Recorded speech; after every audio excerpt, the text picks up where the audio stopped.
I want to introduce former Illinois Congressman Joe Walsh, who's here and joining our conversation. You're a Republican. How did you get in? Let me see your credentials, buddy. Well, should I call security? I am a proud Republicans for Harris. Oh. So I got down on my knees and they let me in. Joan, it's so good to see you. Good to see you, too. How are you? I'm good. I mean, it's still kind of weird. I still pinch myself a little bit. 12 years ago, I'm crazy Tea Party guy. Now here I am sitting next to you. I know. Republicans for Harris. Isn't that amazing? It's been a wild ride. Yeah. And you know what? I really hope that a normal Republican Party comes back in my lifetime. I'm not so sure I've got that many years because I'm really afraid that even if Trump leaves the scene, this whole MAGA thing is going to take a while to unwind. But you know, man, I look back at the good old days. Do you remember the ancient times when like people would legislate and then Republicans and Democrats would all go to the same cocktail parties and dinner parties and then they would interact like human beings? I don't think, Joan, and I say this as a Republican, I don't think my party's coming back in our lifetime. Really? You and I aren't kids. We're not ancient. Well, ancient. You're in your late 20s. I'm in my mid 40s. I don't think it's coming back in our lifetime. I think, look, it's a shrinking party. My party, the voters, the supporters I love, we're primarily talking about middle-aged and older white folk. And they're eventually dying off, and the party's not replacing itself with newer voters. Well, you know, here's what I don't understand. You know, Liz Cheney, Adam Kinzinger, you, I talked to Pat Brady. Yeah. Is there really no way to recreate in a third party, the Republican Party? And I'm not talking about putting something together 6 weeks before an election to try to just disrupt an election. I mean, a serious effort to create the normal kind, a normal conservative party. So I think, because I don't think my former party is changing, I think a new thing is coming. I think there's going to be a new center-right party in the next 4 to 6 years. I do. But remember, Joan, we talk about Trump, how Trump has overtaken the party. I come from the MAGA base. I voted for Trump in 2016. The base of the party is where he is. The base of the whole party. It's not just Trump. And I think a lot of people forget that too much. That's why this party is on the road they're on, and why I don't think they'll get off that road. Matt, I'm going to let you ask us a question, but I want to ask one more question first. In 2016, what was it that appealed to you about Donald Trump, or were you just voting Republican? No. I didn't pay enough attention to what a bad, horrible guy he was, but I understood why people wanted him, because I went to Washington wanting to burn the place down. I think our political system's broken. You're such a mild-mannered guy. Oh, my God, Joan. How could that be possible? I felt like we needed to start over. We needed disruption. That's what I believed before Trump, so I got that. That's why people were drawn to him. And disruption can be good. He's just a bad, horrible, evil disruptor. Okay. So if there were a less bad, evil, horrible disruptor, would you be right there? A good disruptor. By the way, RFK dropped out, so we don't have that disruptor anymore. And by the way, fear that, because he's a bad guy and a nut. But you know he'll endorse Trump. Oh, that yeah. Will there was already a report today that they're negotiating an administrative role for him. Bernie Sanders on the left was a disruptor. Disruptors come from all sorts of places, and it can be good. Matt, anything you want to ask Joe? Joe, first of all, I want to say a privilege to chat with you. I disagree with you on a lot of political things, but at the same time, I cannot deny your honesty and candor on this issue, this situation. It is appreciated greatly, and you represent, I think, a lot of Republicans who have just had it here. But I want to go back to something Joan had mentioned, which was, let's go back and really in time. The Whigs basically make themselves a pro-slavery party. The anti-slavery Whigs say enough's enough. They leave, become the Republican Party. This is back in the 1850s and stuff. You had this movement. It did not happen overnight. They ran the candidate. It really didn't, connect in the 1856 election. 1860, of course, was Lincoln. I just agree with you wholeheartedly. I think that the Republican Party, as it is today, is a lost cause. Why isn't there more discussion by moderate Republicans, the 1980s Republicans? Why isn't there more discussion? Matthew, it's coming. It's coming. It's spot on, my brother. It's coming. We're all paralyzed right now by this election.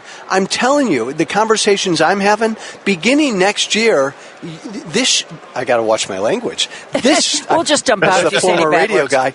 Matt, this stuff is coming. There are too many people with too much money who no longer feel a part of this party not to bring change. I completely agree. I think it's coming. Look, this is a 168-year-old two-party duopoly we've had. We don't talk about the Democrats. They've got their own issues. I think America is sick of a two-party kind of duopoly thing. But we can't seem to get away from it. Other countries, they have multiple parties. But every time we try to create a third party, it goes nowhere and it ends up disrupting in a bad way more than in a positive way. Here's the difference. To Matt's point, my former party, this Republican Party, is dying as a national party. This party is going to become a very strong, rural, regional party. And so there's space is being created for another national party. And I know a lot of people with money, because it takes money to break this duopoly, who are fed up and ready to put something in a center-right effort. Why should the tech billionaires fund a moderate Republican Party when they can put in place a useful idiot and get all the legislation they want and need and all the tax breaks they want? Because they do, many of them, not all. Elon Musk, you're a jerk. Peter Thiel, you're a jerk. Peter Thiel, you're a jerk. But many of them do care about the democracy. And they care about what you started us with 10 minutes ago. You want two healthy parties. And they realize, because they tell me this, we don't. We have one party and one cult. And they're just waiting until this election's over. Really? You think they're biding their time? And well, why do it now? Why do anything now? Because, I'm that way. Matt, I'm sick of two parties. Our system's broken. But step one is Trump needs to lose, period. Then we reform. What's to say he won't say I'm running again in 2028? Well, he might, but I just think by then he's like in a Looney Tune home. He's done. But even if he's alive, Joan, he's still going to control the Republican Party, even not as a candidate. So are there...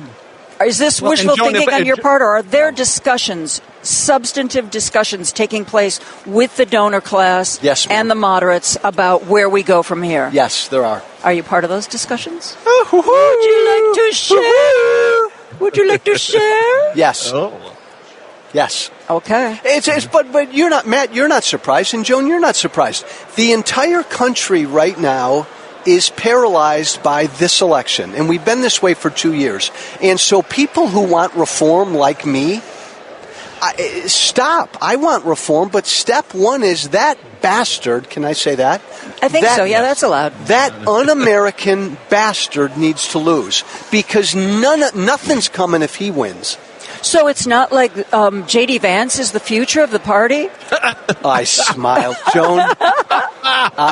That's when he picked J.D. Vance for the first time in a month and a half. I smiled because he made a mistake. Well, and even before Joe Biden left, you thought that was a mistake. What? Even before Joe Biden left, you thought the pick of J.D. Vance was a mistake? Oh, God, yeah. Because remember, before that pick, for a month, everything was going right for Trump. Yeah. The court rulings, and then there's an assassination attempt. But then he made a mistake. Go ahead, Matt. Matt, I'm sorry I interrupted you. Well, no, by all means. It's just that Joan and I, we get excited. Hello. Well, I think there's also an argument that can be made that the health of the Democratic Party is not being looked after. If you try to do a wide umbrella, you can't have a Bernie Sanders and a Colin Peterson under the same umbrella. Those are two diametrically opposed politicians, yet that's where we're at, because there isn't another option out there. Yes. And I don't think I have faith in the Democratic Party. I have faith that the Democrats will weather any kind of third-party emergence. But it is a case where I think for the health of the Democratic Party, you can't have such a wide spectrum of political beliefs, because then it's not a political party, it's just everything. This is a temporary alliance where you have Joe Walsh locking arms with AOC to help get a candidate elected. Matt, to your point, this is not a permanent alliance. The Democratic tent is too big right now. Something has to fill that void in the middle. Make me one promise, though. When this new party forms, please don't let Joe Manchin in. Please, I just want just that. Can you give me that? It's a little thing. It's a small thing. Going to keep him in the Democratic Party. Oh, no, he's not a Democrat. He's an independent. No. Did you hear that when Biden first sent that letter out, Manchin was like, well, maybe I'll be a Democrat again, Joe Manchin likes the glare of that camera, baby. He likes to be in the spotlight. Too many politicians are like that. Yeah. You guys are the best. Matt, so good to chat with you. Joe, nice to meet you. It's absolutely a pleasure once again. I don't agree with you politically. I'm glad we're on the same team this time, and I do respect the fact that your honesty. I think that that's going a long way to letting people know that, no, it's not good to have a guy like Trump there, and I think that that's going to help save America. And by the way, Matt, you and I could be locking arms for a couple election cycles. That could be, MAGA and Trumpism could be a threat for quite some time. That's one of the things that people have been saying, that even if Trump goes away, this has so taken over the party. Well, remember there was that one woman, I can't remember what she was running for. She was all in on Trump, but he didn't endorse her. And she said, well, MAGA's bigger than Trump. Yeah. MAGA's bigger than Trump. Yeah. Well, it is. He's activated and radicalized the base of my party. They're radicalized. So it is bigger than him, but, it's like if Trump died in his sleep tonight, Nikki Haley wouldn't be the nominee. The nominee would be the Trumpiest Republican around, because that's what the base wants. You really don't think that would help bring back somebody like a Nikki Haley? No. Well, no, because the base doesn't want a Nikki Haley. The base doesn't want a Mitt Romney. Mitt Romney, he's practically a Democrat these days. And, Joan, if I can make a point that backs up Joe here, it's in Minnesota, we just had the Senate primary for the Republicans. They got a guy named Royce White, who is a freaking nightmare, but Steve Bannon's guy here. Yeah. They tried to run a more traditional Republican against him, and he got beat. I mean, he's right. The crazies are controlling the Republican Party right now, and there's just no way to get away from it. It is a majority of their voting. Yeah, it's like this. Look, I'm not a Democrat. Democrats, you got a problem with some crazies on your left, but it's your left flank. To Matt's point, MAGA is the party. It's no longer just a wing or the flank. It is the party.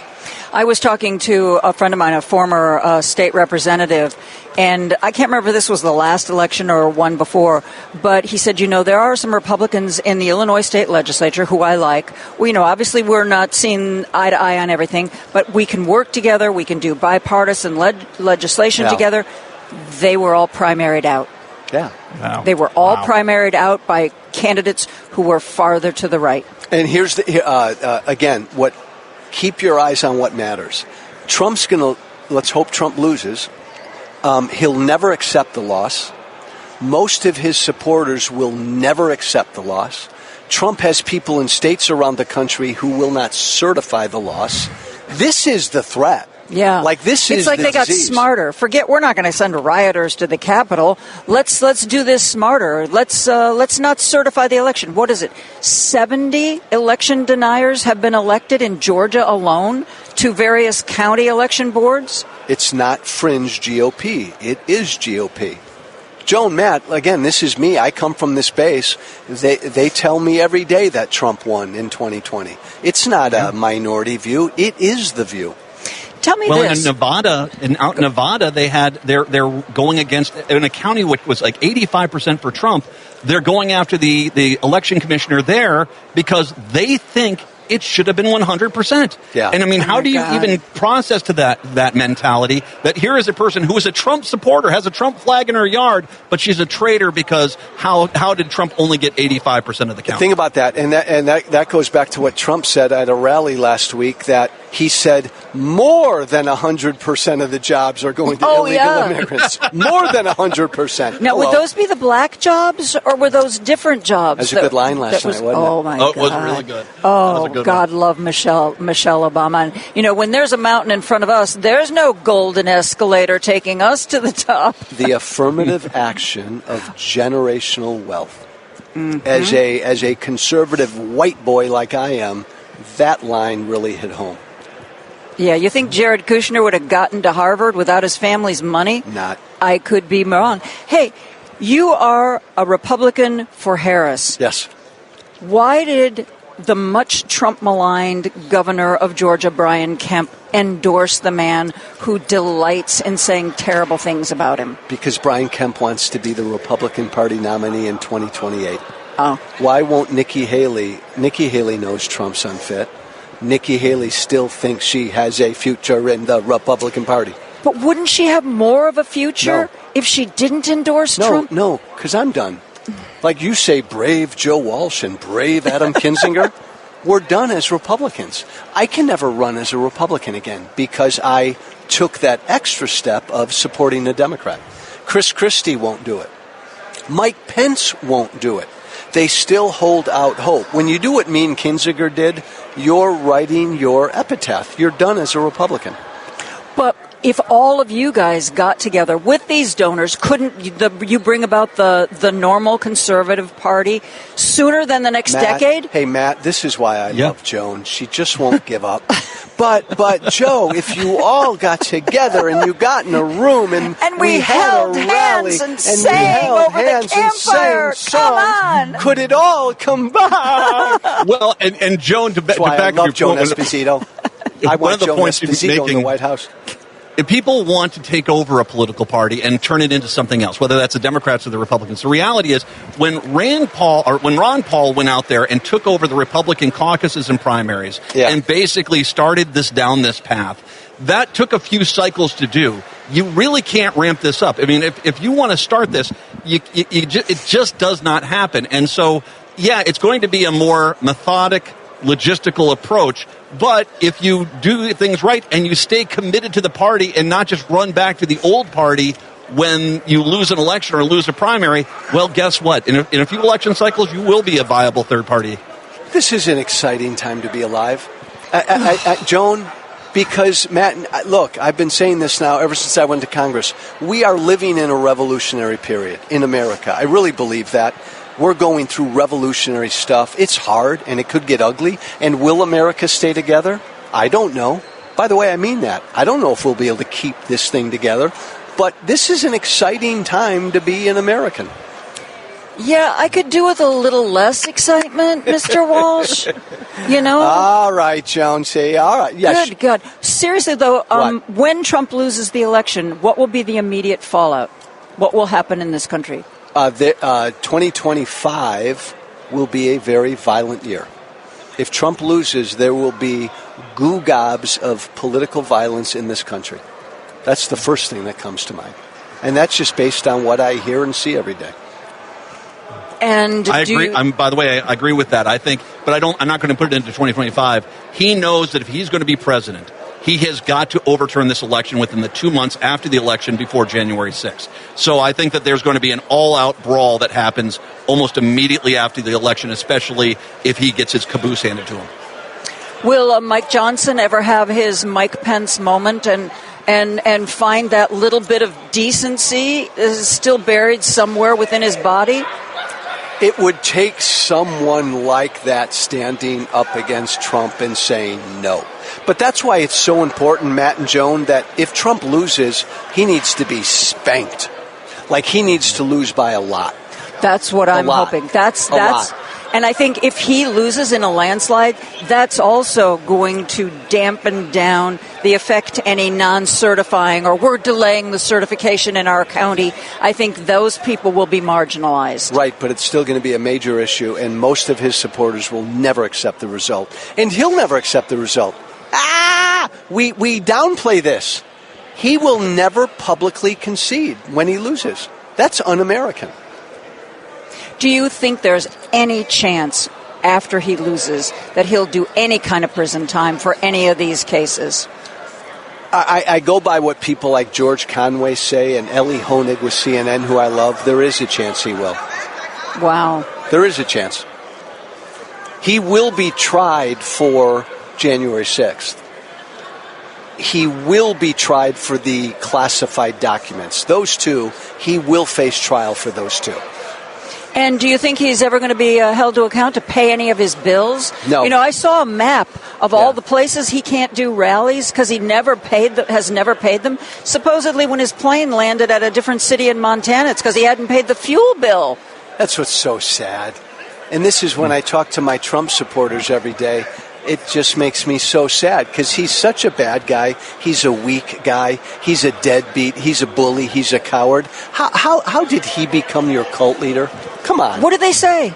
Joe, he's going after Joan Esposito. He's going after you liberals. He's going after libs. CNN. He's going after the right people, Joe. Oh. That's what they say. Well, I should get some snacks out for him then. If I'm going to have company. You guys are good.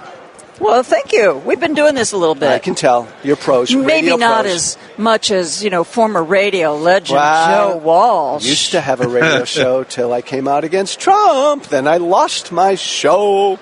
I actually suggested to management, I said, somebody you ought to put on the fill-in list is Joe Walsh. I would love to be the number one Joan Esposito sub. Damn it, I should be on that list. I should be at the head of that list. I think so, too. That actually is not a bad idea. It's a great idea. I'm going to push it. Management. Where's management? I should be Joan Esposito's number one sub. I talked to a few Republicans over time. You're about the only person where I don't get texts. Why did you have them on? Don't you know who we are and what you're supposed to be doing? Usually I get a little bit of negative feedback. But, even though I say all the time, I will talk to anybody. We can talk about the issues as long as you're not here to tell lies. Thank you. I will have you on the radio. But I don't get that with you. I think people love you. Well, because I'm so anti-Trump. But, Joan, thank you for doing what you do because we have to be able to talk to people who disagree with us. Oh, my God. Our democracy's done if we stay on this road where we're at each other's throats. That's why I'm less excited and more nervous about this election, because this isn't just a Democrat versus a Republican, a conservative versus a liberal. This is... I've read Project 2025, Joe. I helped write some of it. Excuse me? A lot of it is based on going all the way back to the Tea Party. This has been a long time coming. And I was into some of that stuff. So, yeah, it's scary stuff. It is very scary stuff. And I agree with you. Trump is not only a bad candidate, he's a very bad man. And it drives me insane when people... I know we can't be complacent ever in any election, but it drives me crazy when people say, oh, it's so close. How could there be that many people? If the election were held tomorrow... No. Trump la, la, la, la, la, la, la, I'm just saying, Matt, I don't know what you think, but electorally, Trump would win tomorrow. I think if it was held tomorrow, I think Harris would win, but it'd be close. We have to remember that even after that man put babies in cages, even after he tried to nuke a hurricane, tried to trade for Greenland, all the crazy stuff he did, he got more votes in 2020 than he got in 2016. Yeah. They're going to vote for him one way or the other. So this is about getting Democrats out, getting people out to the polls, and it's always that game. It's the turnout numbers. That's what scares the Republicans because, frankly, Generation Z is showing up, and that's the first time that youngest generation has shown up like the older generations. We are a divided nation. And we have an electoral college. Yeah, that's why this election's close. How much of Trump's support do you think is based purely on he hates the people I hate, basically racism? Well, it's not all racism. It's he hates MSNBC, the fake news. So it can be anything. Oh, it's full. Look, he's their avatar. It's grievance based. So most of his support is that. I thought it was interesting that Obama touched on that. This guy who was born with a silver spoon does nothing but whine and complain about his life. I did a podcast this morning, because I agreed with everything Barack Obama said last night. 8, 9, 10 years ago, I wanted to rip the tar off of Barack Obama. I went after Barack Obama with everything I had. I said things I regret saying about Barack Obama, and yet here I am agreeing with him last night. That shows you how much has changed and how much my party has changed. So how are you different from the other people who are still in that camp? What happened to you? How did you change? I woke up and realized what I was doing was helping to divide this country, and I didn't want to be a political ass anymore.